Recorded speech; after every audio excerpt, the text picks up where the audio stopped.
যদি আপনিও dark spot, tan, pigmentation ও uneven skin tone নিয়ে বিরক্ত হয়ে থাকেন, তাহলে এই ভিডিওটা শুধু আপনারই জন্য।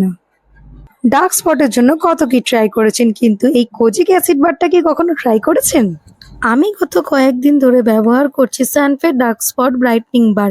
এর সবচেয়ে বড় হাইলাইট হলো এতে রয়েছে কোজিক অ্যাসিড, যা ডার্ক স্পট ও পিগমেন্টেশন কমাতে সাহায্য করে এবং স্কিনকে ধীরে ধীরে আরও ব্রাইট ও ইভেন টোন দেখাতে সহায়তা করে। আর এটার গন্ধে আমি তো জাস্ট প্রেমে পড়ে গেছি। এই বারটি স্কিনকে জেন্টলি ক্লিনস করে, ডেড স্কিন সেলস রিমুভ করতে সাহায্য করে এবং স্কিনকে ড্রাই না করে হাইড্রেট অনুভূতি দেয়। তাই ব্যবহার করার পর স্কিন টানটান আর রাফ লাগে না।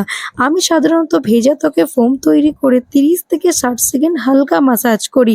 আর আমি আবারও বলছি, এর গন্ধে আমি জাস্ট মুগ্ধ হয়ে গেছি। ভালো করে ম্যাসাজ করার পর জল দিয়ে ধুয়ে ফেলি। নিয়মিত ব্যবহার করলে স্কিন আরও সফট, স্মুথ এবং রিফ্রেশ অনুভূত হয়। যদি আপনার লক্ষ্য হয় ডার্ক স্পটের অ্যাপিয়ারেন্স কমানো, পিগমেন্টেশন কমাতে সহায়তা পাওয়া এবং একটি ব্রাইট লুকিং স্কিন, তাহলে সানফে ডার্ক স্পট ব্রাইটনিং বার একবারই অবশ্যই ট্রাই করুন। কারণ গ্লোয়িং স্কিন মেকআপে নয়, শুরু হয় সঠিক স্কিন কেয়ার থেকে। Comment for the link. Bye bye Cutis, follow for the more.